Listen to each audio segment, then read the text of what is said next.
we're going to go straight into our next speaker. She's arrived. She's ready to go, and struggling for the right words for Carmen. Carmen just keeps winning awards, whether they be Employee Engagement Awards or Inspiring Workplaces Awards for Cisco. She's one of our employee engagement influencers, top 101 influencers, and she's helped basically Cisco set the tone in the social media space, an employer brand for many years now, using employee-generated content for engagement and social proof to the candidates in the marketplace. She will be able to explain herself and what she does so much better than I will, almost at 22 hours. But she's here today to speak to us about why we should ditch authenticity and aim for empathy. So a really nice strand of information around similar themes in the beginning of North America here. So without further ado, and I'm going to bring up the right screen, I promise. Welcome, Carmen. Hello. Hi, Matt. Happy New Year. Thanks for making me follow Jason. I really appreciate that. It's honestly, we're finishing on such a high. The speakers have been awesome, but it's great to be in North America and on such a day. Thank you for coming, because I know it's a big day for a lot of people. Well, I had to fix my makeup. I've been in happy tears all morning, very inspired. So went in and fixed everything up. Well, now I'm ready to go inspire some more. And I need to bring up there's your screen. So without further ado, I'm going to let you do your thing, and then we'll come back and have a chat afterwards. Sounds good. Thank you very much. Hi, everyone. Like I said, it's hard to follow Jason, but I think it's a pretty good transition, because where he spoke about compassion, how you get to compassion is to practice empathy. And that's what I'm here to talk about today, is why empathy is greater than authenticity. It's a way to trade up to get a better experience, to reach the audience you're trying to reach. As Matt said, I work in the employer brand space. And so I'm coming at this from a communications and branding and social media standpoint, but I hope you find some information in this presentation that you can apply throughout your day. But I just want to say that on every slide, I have my Twitter handle, which also happens to be my Insta handle. The We Are Cisco channels, those are managed by my team. And I think sometimes it's important to see how when a speaker presents information, how it's put into play on the brand channels. And of course, our hashtag to keep us inspired today. We keep hoping we're still virtual. Come on, 2021, let's get going. But for now, let's use that as a way to come together as a community, inspire each other, answer questions, lift each other up, and just have a great day to close out our Inspirathon. So let's jump right in. I think we need to talk first about authenticity, because if you go to any conference about marketing, social media, content, HR, you're going to have a bingo card. And if you have authentic or authenticity on your bingo card, it's pretty much a free space. In the first 5 minutes, it's going to be blocked off, and you'll get to move on to looking for your other words. We talk about it a lot. I myself have been talking about it since digital media was a thing. And I think we have good intentions with the word authentic and authenticity, but it's not the right word, because authenticity just means be real and not fake. Should you be real and not fake when you are communicating via marketing or other assets? Yes, you should definitely not make things up.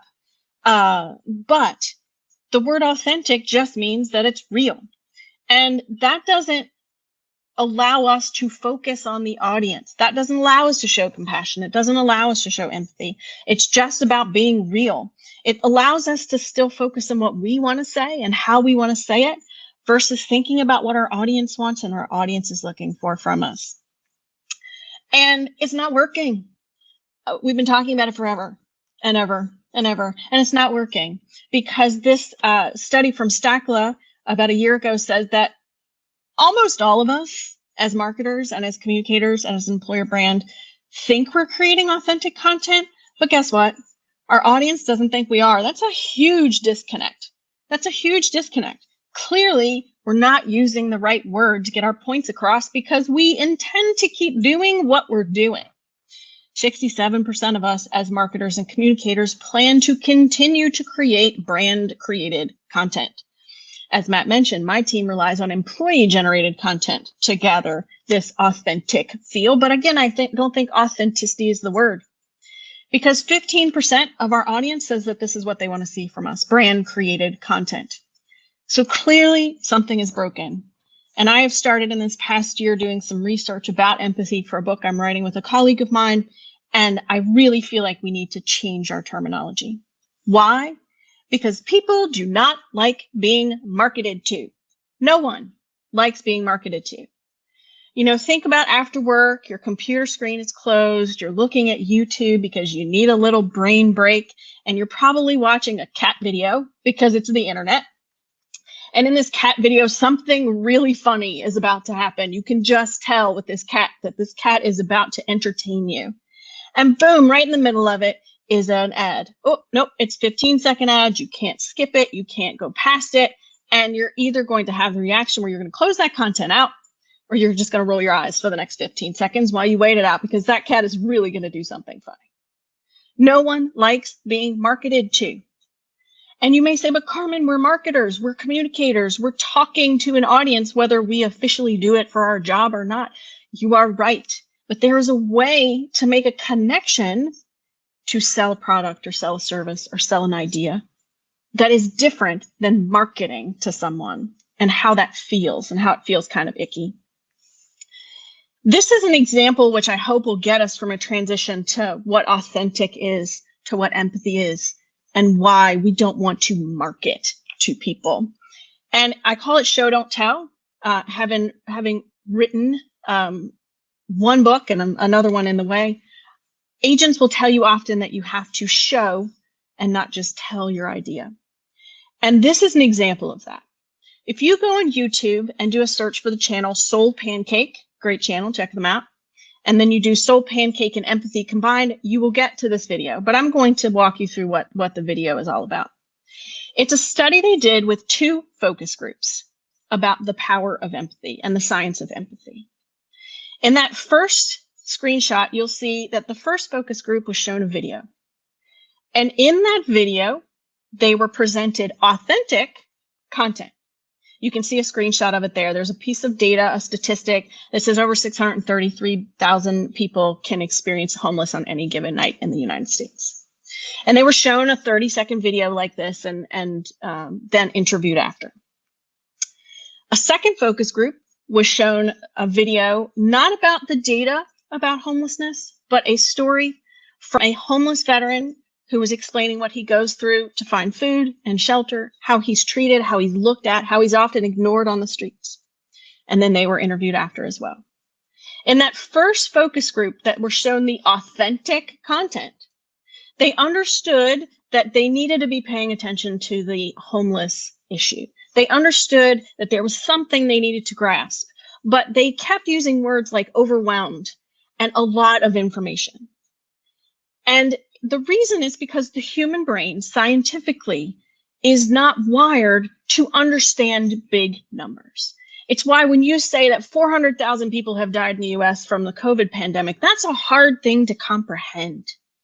People in the TV and movie industries have figured this out already. Because if you look at a show like The Walking Dead, you're not focused on the zombie pandemic that has killed probably almost all of the world's population. Yes, I'm a Walking Dead fan. You're focused on a small group of survivors and how they navigate the new world. Or a movie about World War II. You're not focused on the battles happening across the world. You're focused on a small group on a mission. TV and movies have figured this out. We as an HR organization and an industry and social media and content and communications, we need to figure this out. These facts and figures we keep throwing at people to sell our white papers or our products, they're not working as well as they could be. The second focus group, when they were asked their question, every single one of them was moved to visible emotion, moved to feel what this homeless vet felt. And they really understood that this is something they really wanted to do something about. That's why I love that I followed Jason in a way, because he talks about compassion. Compassion is an action caused by empathy. It's the next step of empathy. It's an action that you take.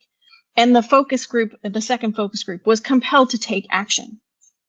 They further tested this by having an actor outside of the studio after the focus groups who was posing as a homeless person and asking for money. The good news is almost everybody gave him money. First group, second group, didn't matter. But the second group's donations, in some cases, tripled what the first groups did. So there is an impact to how you market, to how you tell the story. And talking just about sorry, I combined two words. Talking about just authenticity doesn't have the connection that empathy has. So hopefully I've convinced you that maybe authenticity is not the right word, but let's talk about empathy. What is it? Well, first we have to understand sympathy, which is just I feel or I know how you feel. Empathy is I feel how you feel. I get it. I understand. I connect. And oftentimes when people are trying to explain empathy, they fall back on a very simple idea of walking in someone else's shoes. But I want to challenge us to go a little farther than that explanation, because you cannot literally walk in somebody else's shoes. It cannot be done, because empathy has some inherent problems with it in, for example, bias. If you pick yourself up and put yourself in someone else's shoes, you are naturally going to find someone similar to you, because that's an easier thing for you to experience. You understand it already. You're already there part way. What I want to challenge you to think of empathy as is walking beside someone else in your shoes and them walking in theirs. For example, you don't know if their shoes are brand new and maybe they're rubbing a blister, or maybe they're older shoes and the sole has a hole in it. You don't know if they're comfy slippers on a carpet, or you don't know, ladies, can I get a hands up, if they are high heels walking on cobblestone streets. You don't know. You cannot put yourself in someone else's shoes. So I encourage you to strap on your own shoes, tie them up or Velcro them or whatever you do, and walk beside your audience, walk beside who you want to communicate to understand what they need. How can you offer a service or help to them that helps them understand what you're trying to market and helps you get better results? That's the bonus of having empathy. It helps everybody. Now, hopefully I've brought you along and you're like, okay, I get it. I got to have more empathy. But Carmen, isn't empathy something you either have or you don't? Well, yes, there are people that are more inclined to empathy. I am an empath. I feel everything that everyone else feels. And I have my entire life been told, you're too sensitive. You need to get, hardened up. You're just too emotional about things. But it's an asset to be an empath. But it's also a skill you can learn. For example, let's say you want to take up guitar and you start practicing, and then you see a video of possibly one of the greatest guitarists ever to walk the earth, R.I.P. Eddie Van Halen, and you see him shredding on a stage, and you're like, I'm just giving up. I am not going to learn how to play a guitar because I am never going to be that good. He has an innate talent that I can just never replicate. But wait a minute, you're missing the journey. You're missing learning enough guitar to just enjoy it on your own as a way to relax. You're missing out on maybe getting good enough to start your own band and have a pub, or maybe get to Eddie Van Halen status. But unless you practice it, you're never going to know. Empathy is the same. Research from the last 10 to 15 years has started to really focus on how empathy is a skill that you can learn. And I'll tell you a story that proves that it is a skill you can learn. Another group of researchers did 2 more focus groups because they wanted to test the age-old adage that women are more empathetic than men. And they gave them an empathy test. And in the first focus group, they just gave them the test. And sure enough, the results showed that women are more empathetic than men. But in the second focus group, they told the men that if they did well on the test they were about to be given, they would be given $50. I think that's a little unfair as a woman, but okay, fine. At the end of that test, it was equal. Men had the same amount of empathy as women. And you may say to me, well, wait a minute, Carmen, if you're incentivized to have empathy, is that the same thing? Is it really empathy? Well, if you think that you're trying to develop a skill, you're trying to develop a habit, And a habit takes 30 days or more to just really become natural to you. And we have a whole saying, fake it till you make it. Why would empathy be any different? Yes, fake it till you make it. Be incentivized to do it until it becomes natural to you, more natural to you. And I'm going to give you some good ways to practice empathy. The first, read a book. Read a book. The more fantastical the book, Alice in Wonderland, for example, the more empathy you can show. You want to take yourself out of your comfort zone as much as possible and transport yourself into a world that you would never experience any other way. Listen to some music. I'm on a Taylor Swift kick. I'm a big fan of Justin Timberlake. Why? They're lyricists. Listen to the words of the song. Transport yourself into another story. Watch a movie. Star Wars. Maybe it's a DC movie. Maybe it's a Marvel Comics movie. I'm a Marvel girl. I think that at the end of this, when they ask you for your best speakers, I should get extra points for telling you that you can go back to your boss and say, I can be a better contributor to our business goals if I could read books, listen to music, and watch movies. You can practice empathy daily. But you're like, okay, well, let's have a work scenario. Okay, well, we are all separated now by our computer screens if we weren't before. I work for Cisco, so of course I am always on WebEx. And with a computer screen between you and another person, it's harder to practice empathy. But you can actively try to do more of this on all these video calls we're all on now by practicing active listening, or what I like to call mirroring. Well, it's not just me who likes to call it, it's the researchers who call it mirroring. And you can say back to someone else what they have just said to you to make sure you really understand and have connected with them on your video call. So you may say back to me, if this was a one-on-one, you could say, Carmen, what I hear you saying is that authenticity was where we were going, and it was the right way to go. But what we really need to do is change our vocabulary and talk about empathy. And it's a skill I can learn. And I would say, yes, that's exactly what I've said. Or I could say, no, I wasn't saying exactly this. I was saying this other thing. And it does two things for you. One, it helps you practice empathy. Two, it makes you a better communicator. It makes you understand the need, and it keeps you from that little inner tape that plays that always makes you want to think of what am I going to say next instead of listening to the person who's talking to you on that video call. So here's a work application of how you can practice empathy every day. Okay, empathy is a skill. This is what we need to focus on. What can I do right now? I need a takeaway. I need an action item. Well, here are 4 things. There are lots more than 4 things, but I only have a short amount of time. So here are the 4 things that you can do right now that will help you practice empathy, but also bonus, get you better results. Okay. The first is if you're designing digital content, design for mobile only. We talk about mobile first. I think it should be mobile only because 90% of our audience is interacting with us on a mobile device. And depending on what generation that is, it's probably 100%. That's all. Design for mobile only. Don't worry about mobile first. It's mobile only. Because especially if you are a social media communicator like myself and my team, the only people using social media on a desktop are social media managers. And you can't convince me otherwise. I posted this on my LinkedIn page and I had a woman respond to me that's like, well, I'm not a social media manager and I'm on social media on my desktop. And I said, well, okay, why is that?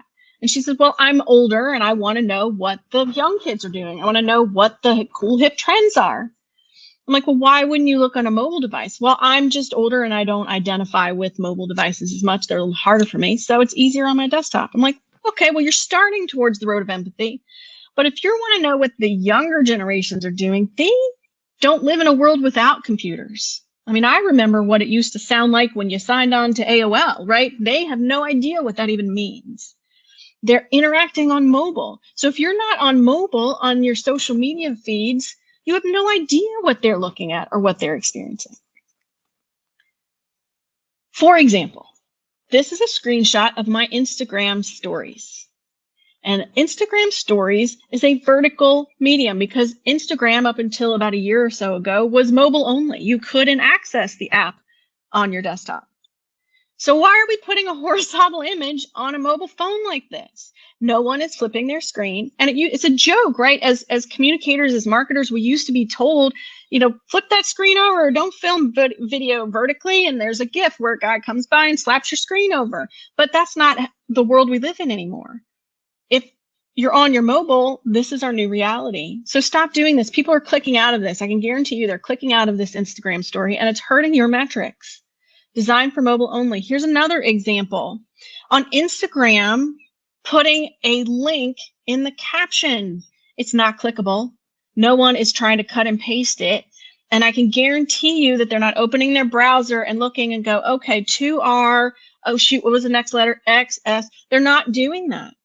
At least if you're going to do this, use a vanity URL so we can, remember it in our minds when we're taking the extra steps to go open our browser and find the link. But this is showing no empathy for, this is a mobile post. Why are you putting a link in your Instagram captions? The next tip I have for you is to design for readability. If I could change one thing about social media and digital marketing right now, this would be it. Like, this is my platform, y'all. So come on this ride with me. This is where I get super passionate. Stop putting text on images. Stop putting text on images. Here's a screenshot from my Twitter feed. It is literally a screenshot from my phone. It is not Photoshopped for any purpose. Can you read that? Can you read what is on those graphics? And this is on a bigger screen than your mobile phone. Can you read this? No. You have a split second on almost every digital media platform to capture someone's attention. Think about how you read digital newspapers. You look at the headline and you move on. That's why disinformation is a thing. You don't get all the information in just a headline. When you're on your Twitter feed, it's moving so fast, especially today, because we're like, yay, and it's an inspiring day, and we're flipping through our news feeds, and you're looking for that thumb-stopping moment. These are not thumb-stopping moments. Conferences and webinars and do this all the time. They take a speaker image, they put every bit of information on the image. They put the speaker's name, their title, the company they work for, what time they're speaking, what day they're speaking, the link that you can click on to speak. And it's so teeny that we can't read it. And it's not going to make anybody stop. Use the photo of your speaker, this wonderful headshot, put your logo for your event over top of it, and then put the key information in the text. Come on, y'all. Twitter gave you double the characters now. We were also used to 140, 280 should be no problem. Put the key information in the text. Capture them with that visual storytelling, which our brains process so much quicker than reading text. The second one, I always have to pick on UVA.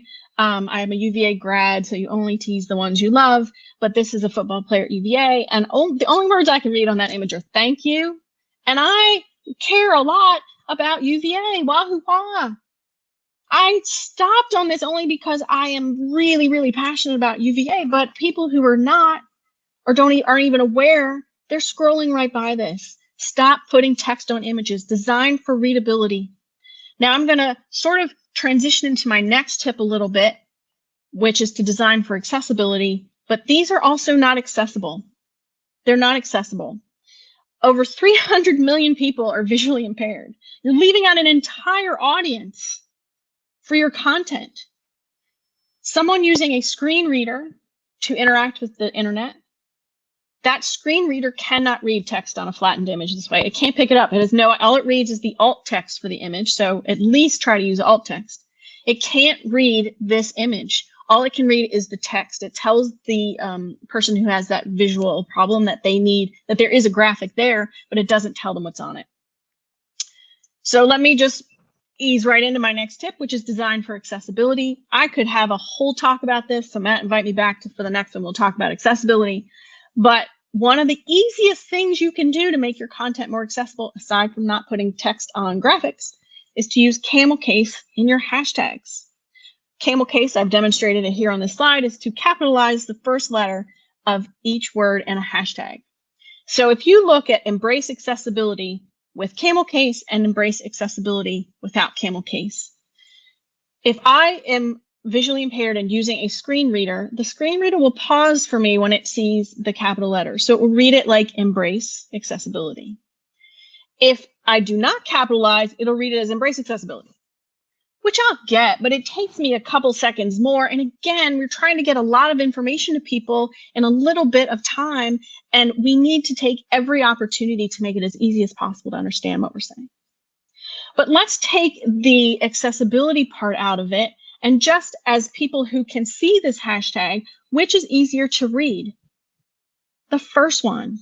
Our brains can process that hashtag way easier than the one without camel case. So just for all of your followers and all of your audience, you should be using camel case. Just make it easier on us. Have empathy. Understand how you yourself interact with things when you are not at work. Design it for how you would want to see it. Have a little empathy for yourself. And save yourself from PR nightmares. What did y'all think that hashtag says? I think it says Amazon's hit car show. But without camel case, who knows? Now, I would argue that Amazon probably did this on purpose, but is that the right conversation they wanted their audience to be having? There are lots of examples like this, by the way. This is just one of my favorite ones. But again, it can save you from a PR crisis, and it helps your metrics. That's the great thing about having empathy, is it helps you look good to your manager and your execs. The last tip is design for the channel. And I'm going to show you a series of slides, and I bet after the second or third slide, you will know immediately what is happening in my Instagram newsfeed. This is my Instagram newsfeed. It is a screenshot from my newsfeed. And this is the first post I saw on my newsfeed. And I'm like, I don't even know what that is. And here's the second post. I'm like, glasses? And these all came in a row, by the way, one right after the other. And then, wait, okay, I don't even know what this is. Has everybody figured out what's happening? If you're on Instagram, you know what's happening now. Someone has taken one beautifully designed image that on its own, posted on Instagram, would have gotten killer engagement and amazing numbers. And instead, they've used an image splitter to split it into 9 tiles so that on their profile page, they have this beautiful tiled image. So when you land on the page, it's very branded and pretty. Why? Look at your metrics. How many people are engaging with you on your Instagram profile? My bet is it's 5% or less. So you have spammed 100% of your followers in their newsfeed with 9 images, one right after the other, that say nothing to anyone, suffering with your metrics in the process, just so for 5% of your followers, they can see a beautiful image. And you've completely made your life harder, because the next time you post, you're going to have to post 3 images to keep that, that tiled graphic in place. Have a little empathy for how people use the channel. Design for the channel. So I hope this has also been inspiring. I hope that you want to now go practice empathy by reading and watching movies and listening to music. But let's recap. So we want you to embrace embrace empathy instead of authenticity. I think we always had this in mind when we talked about authentic content, but we really want to change the way we talk about it to make it clear, because the numbers clearly prove that something is not working. Understand what empathy is, and it's not as simple as putting yourself in someone else's shoes. It's walking beside them in yours and holding hope that you can learn empathy. You can learn empathy, and it can be fun to do. And then remember, I've given you at least 4 actionable ways. Please go Google or follow me on any social media channel. I talk a lot about this. There are lots more, but design for mobile, design for readability, design for accessibility, and design for the channel. And that's it. Matt, are you still there? Have you gone to sleep yet? Still here, and I'm not asleep, and you can come back. And I'm a massive Taylor Swift fan. Shake It Off. Shake It Off saw me through the snow in Massachusetts when I tried to bring the business to America. What a song. So much, Carmen. Thank you. Things that resonated with me. I'm sorry for the text on images. I apologize. I did that for you. Now you know. Yeah. We do try limits of 4 words and make them massive, but yes, I apologize for that. But I love the idea of the storytelling, and I've never thought of it like that, where you think, Hollywood gets it, so that World War II, but you think about, Saving Private Ryan, the group of men, the band of brothers, and because without maybe not knowing it, this is what we're trying to achieve with the IW. We're trying to change the world, but we're focusing on the people like yourself and your stories that are trying to make that change day by day by day. And if we're all doing it, then bigger change happens. And so we're actually going to be, and I'm not trying to talk about the business, but we're going to be bringing those Inspire, like San Francisco and New York, different communities, so we can share. And it is actually going to be a storytelling event where people are just sharing their experiences. So that's got me really excited. And then practicing empathy, I didn't even think that was a thing. So I like the way you practice. Our wedding that was cancelled was going to be Alice in Wonderland themed. But I didn't know you could read a book, or by reading books, watching movies, and putting yourself into those in different environments. So that's actually practicing empathy. And you can pay me $50 to to be a better Cath any day. I was a little offended that they didn't pay the women to score better, but whatever. Whatever proves the point. That's such a moral victory for women that So I'd definitely take that. But no, thank you so much. There is so much information that, again, we do make this available afterwards, because I think people are going to want to go back through that and unpick it and take more notes, because there's just so much in there. And thank you for everything you do, for being the example, the beacon of positivity that you are, and that you share and impart this knowledge. You could just hold on to all this, but you share it to the world. So I really can't. It bubbles over. I couldn't keep it in if I wanted to. But thanks for giving me the platform to share. It's my new passion this year is really practicing and learning empathy, and it changes how you look at entire things. Especially from outside of the U.S., a lot of countries look at us as very divided. But if you practice empathy and look at the map a little different, it's shades of purple. It's not blue and red. It's shades of purple, and that's what I'm trying to get us to. We're shades. It's shades of purple, and let's just understand each other. And I don't want to be cliched, but we much more unites us than does divide us as a human race. And people are forgetting that. And it's not yes or no. It's not black and white. We are 90% in agreement most of the time. And I celebrate your passion and your mission this year. And if there's any way we can amplify your voice, then please just let us know. It's a great one. Will do. Well, take care. Enjoy the rest of the day. Thank you for being part of this. I don't know what this is now. 23 hours in. It's a lot of fun. And thank you. And take care, and we'll speak soon. Bye.